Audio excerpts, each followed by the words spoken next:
Trying harder will not make people easier to control. It may only make you more tired.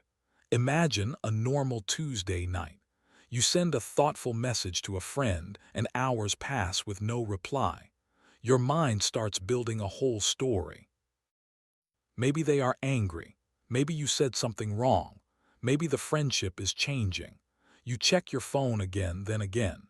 Nothing has happened in real life, but inside your body, a full emotional storm has already started. This is where the Let Them theory by Mel Robbins and Sawyer Robbins becomes useful. It is not a magic trick. It is a simple mental tool for one painful human habit: spending too much energy fixing others and managing outcomes. And as you listen, you will also learn practical English for self-growth. Words like boundary, control, energy, peace, agency, resentment, and alignment. These are not textbook words today. They are words for real life, real relationships, and real emotional freedom. So here is the question that will guide this whole video. Why do you spend so much energy fixing others and managing outcomes, but end up exhausted and unappreciated? The answer may be uncomfortable. You are not just caring. You may be trying to control. Most of us were taught that responsible people try harder. If a family member makes a bad choice, we explain more. If a partner becomes distant, we chase harder. If a coworker is rude, we replay the conversation all night. At first, this looks like love, loyalty, or ambition, but slowly it becomes a private prison. You are no longer living your own day. You are living inside other people's reactions, opinions, moods, and choices. The Let Them theory begins with two words: let them. Let them be late. Let them misunderstand you. Let them choose the group chat without you. Let them make the decision you would not make. Let them show you who they are. This does not mean you approve of everything. It means you stop wasting your life force on what was never yours to manage. In other words, you release false control so you can return to real responsibility. Up next, you'll learn the exact line that tells you when to stop trying to change someone, and it is much simpler than most people expect. The first major mistake is thinking that involvement equals influence. For example, a mother sees her adult daughter dating someone unreliable. She sends articles, asks sharp questions, and brings up marriage at every dinner. She believes pressure will create clarity. But what happens next? The daughter does not become more open. She becomes more defensive. The mother feels ignored, and resentment grows on both sides. More effort creates less trust. More control creates less connection. This is one of the core reversals of the book. When you try to control another person, you often give that person control over you. Their mood decides your mood. Their answer decides your peace. Their behavior decides your day. Think about your workplace. Your manager forgets to praise your project. You tell yourself, "I should not care." But then you spend the evening proving, explaining, and imagining what they think. Your body is at home, but your attention is still at work. Let them have their reaction. Let them be distracted. Let them fail to notice. Then ask the second part: let me. Let me decide whether I am proud of my work. Let me improve the next version. Let me ask for clear feedback. This is the power of the two-part frame. Let them is not passivity. Let me is not selfishness. Together, they create agency, which means the power to choose your next action instead of being ruled by someone else's behavior. A useful English phrase here is, "That is not mine to manage." You can say it quietly in your mind. Someone's tone, timing, taste, silence, opinion, or emotional reaction may affect you, but it does not belong to you. Here are two words to remember: control and agency. Control is trying to force an outcome. Agency is choosing your next honest action. Stay with this, because next we will look at why letting go feels so hard. If this idea is so simple, why do we resist it? because control often feels like safety. When life feels uncertain, the brain looks for something to hold. Other people become the easiest target. Their choices feel like our emotional weather. For example, a man waits for his partner to decide if she wants a serious future. She gives warm messages one day and cold distance the next. He says he is being patient, but really he is living inside confusion. He checks her social media. He studies punctuation. He asks friends what her short reply might mean. The relationship becomes a puzzle and he becomes the detective. But love is not supposed to turn your nervous system into a courtroom.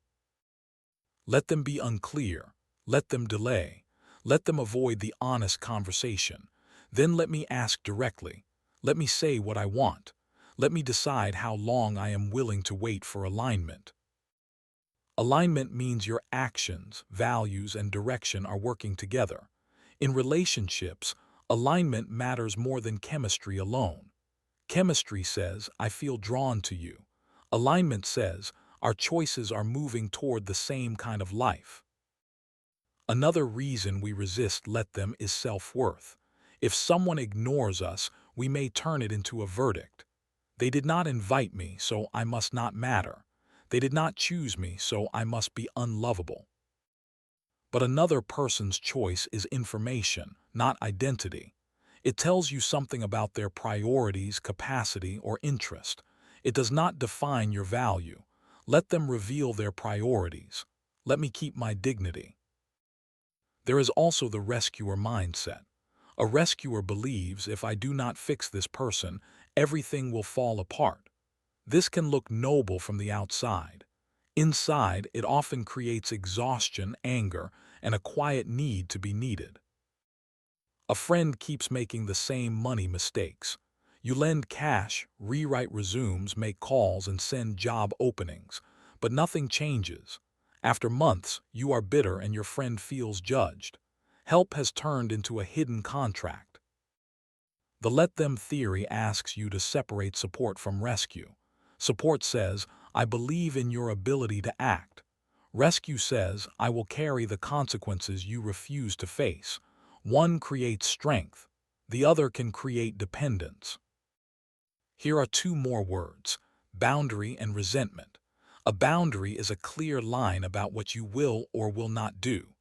Resentment is the anger that grows when you keep crossing your own line. Up next, we will make this practical. You will learn how to know whether to let something go, speak up, set a boundary, or take action. A simple test begins with one question: can I control this? Not in fantasy, not if I explain perfectly, not if I worry all night. Can I truly control this person's choice, feeling, timing, belief, or reaction? If the answer is no, the first move is let them. Let them think that. Let them choose that. Let them be disappointed. Let them misunderstand. Let them show up late. Let them prefer something different. Then comes the second question: what is mine? This is where many people get confused. Letting them does not mean doing nothing. It means you stop grabbing their steering wheel and return to your own. For example, you cannot control whether your coworker gossips, but you can control how much personal information you share. You can be polite without being intimate. You can document work decisions.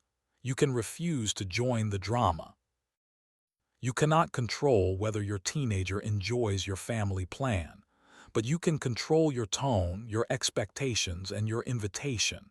You can say, I would love for you to come. If you choose not to, I will not fight you. You cannot control whether a friend replies quickly, but you can control whether you build a whole story around silence. You can send one kind message, wait, and then keep living your day.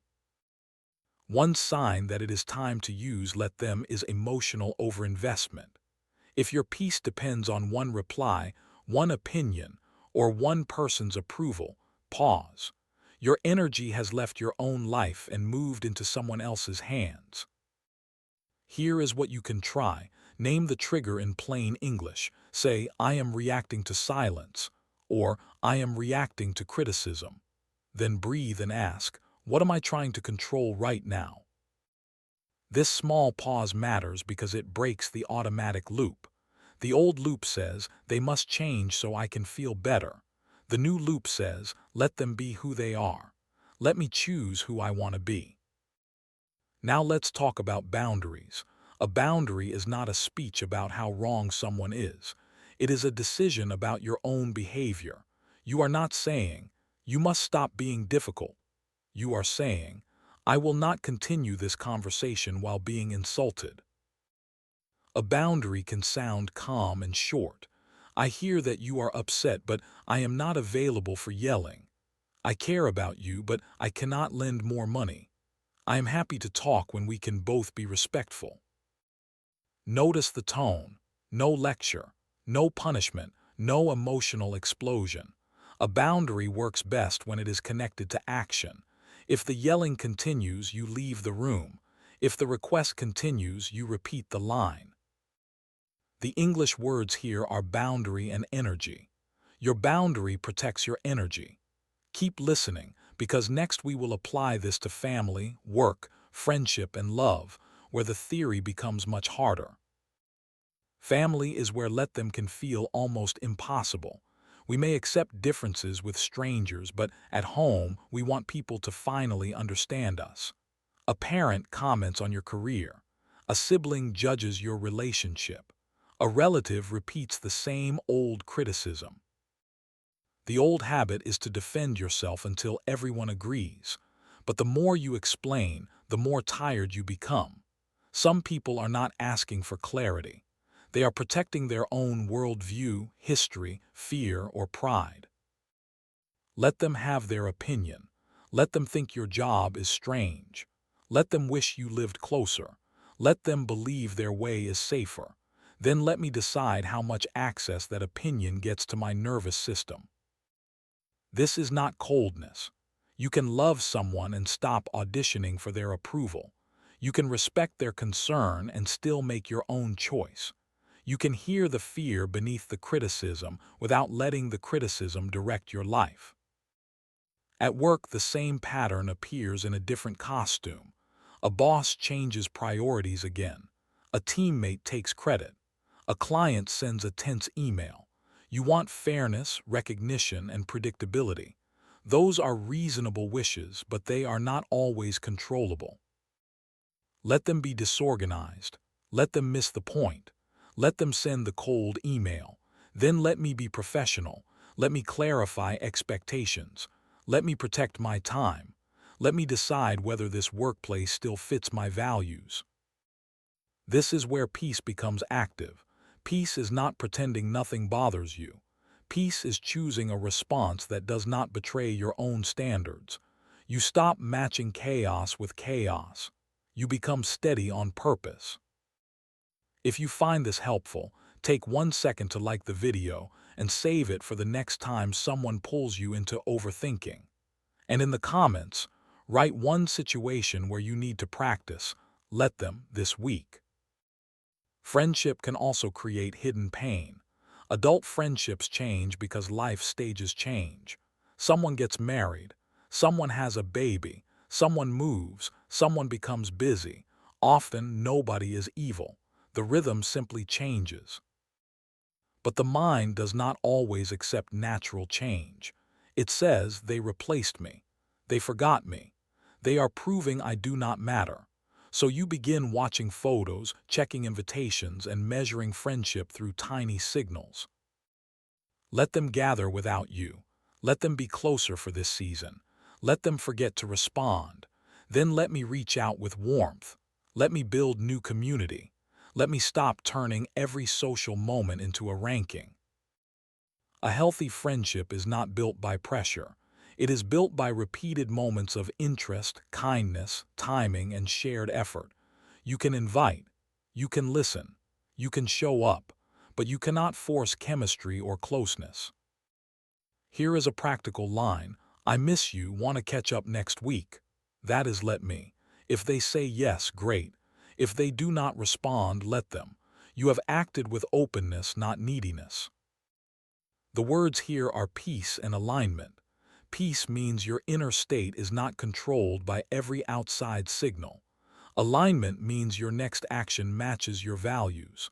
Up next, we will talk about the hardest part, wanting other people to change. Most relationship pain comes from one sentence. If they would just change, I could relax.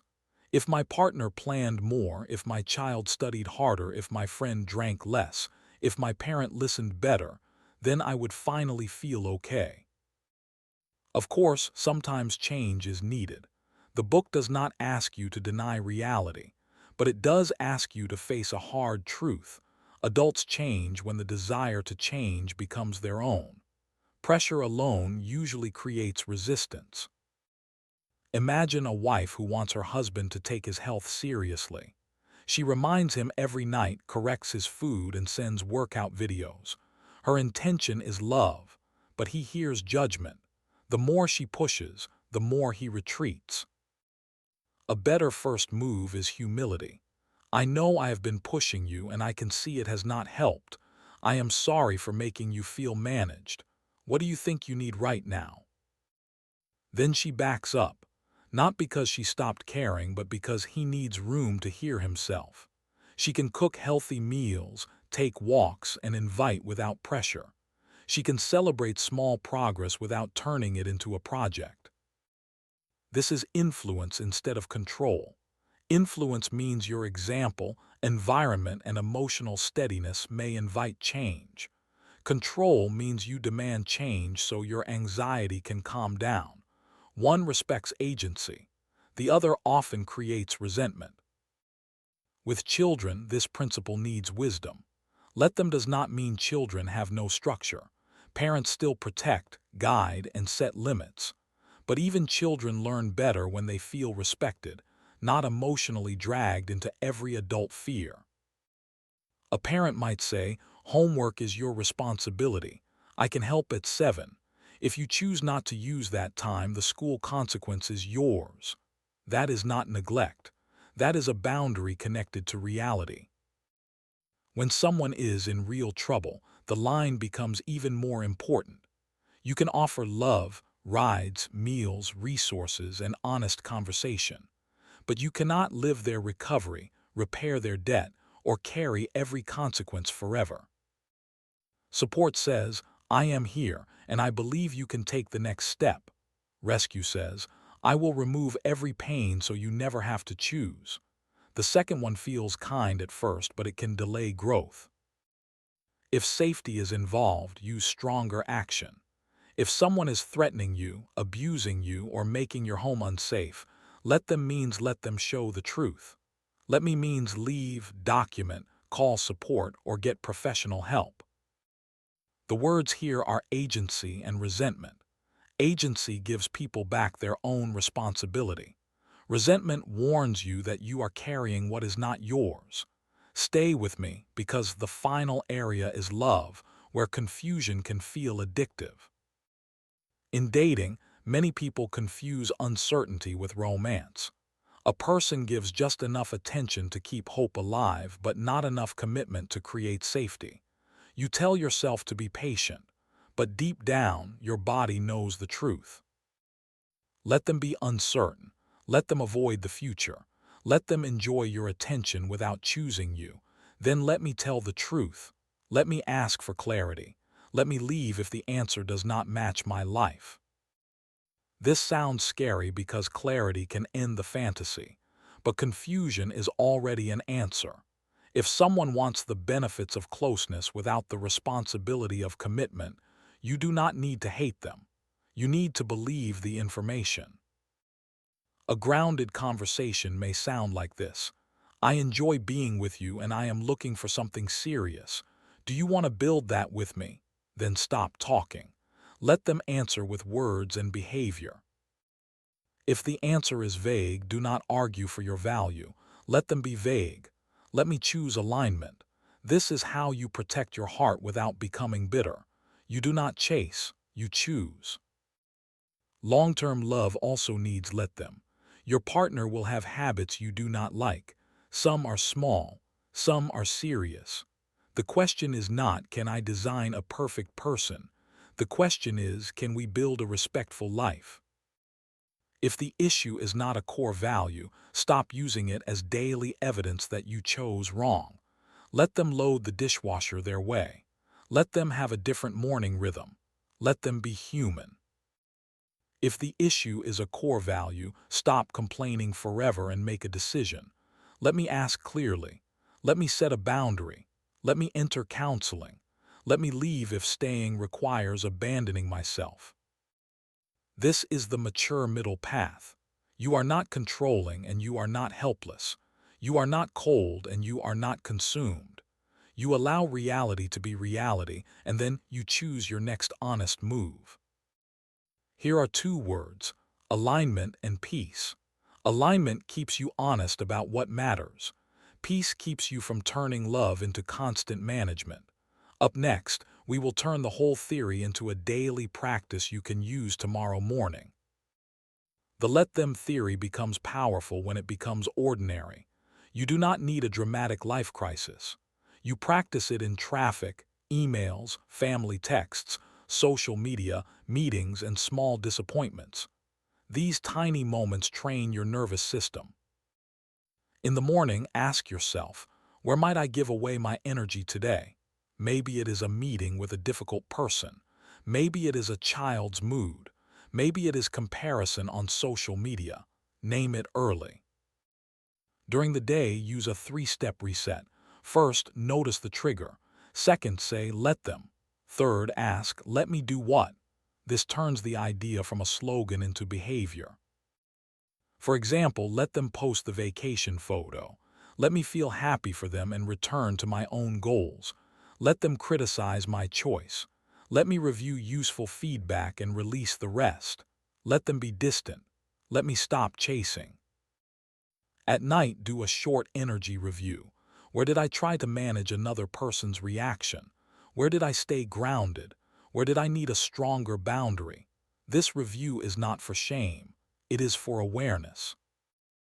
One common mistake is using let them as a weapon. You say it with anger as if it means, fine, I do not care about anyone. That is not freedom. That is emotional shutdown wearing a self-help costume. The real tone is calm. Let them means I see reality. Let me means I choose my response. You are not punishing others by stepping back. You are returning to yourself. Another mistake is avoiding honest conversations.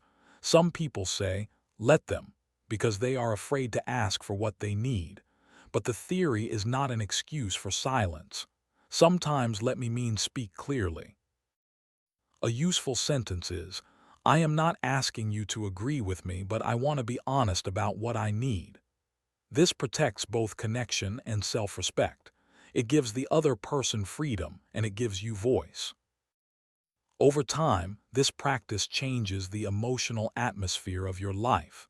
You stop entering every room as a manager. You stop reading every face as a report card. You stop making other people's immaturity the center of your day. You also become easier to trust. Why? Because you are not secretly trying to control everyone.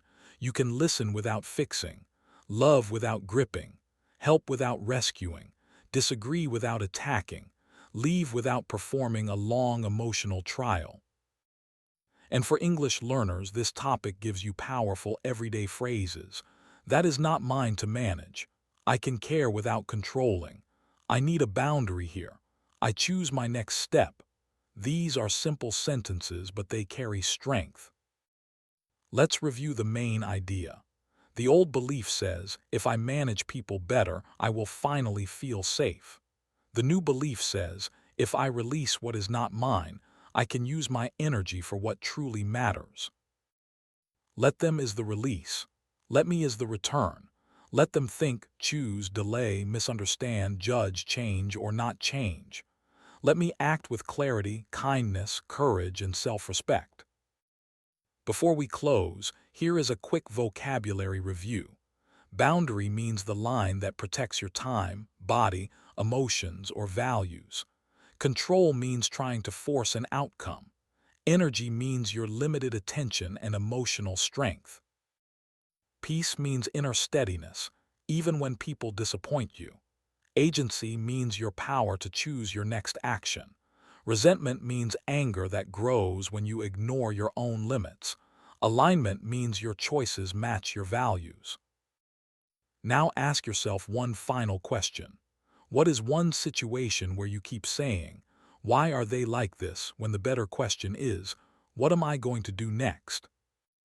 If this video helped you, like it, save it, and subscribe for more English book summaries about psychology, self-growth, and emotional intelligence. In the comments, write one phrase you learned today and one situation where you will practice "let them." You do not need to win every argument. You do not need to repair every mood. You do not need to convince every person to understand your heart. Let them be where they are. Let me come back to my life. That is the quiet strength of the let them theory. Not giving up, not shutting down, not becoming careless. It is choosing freedom over emotional management, responsibility over control, and peace over resentment, one small moment at a time.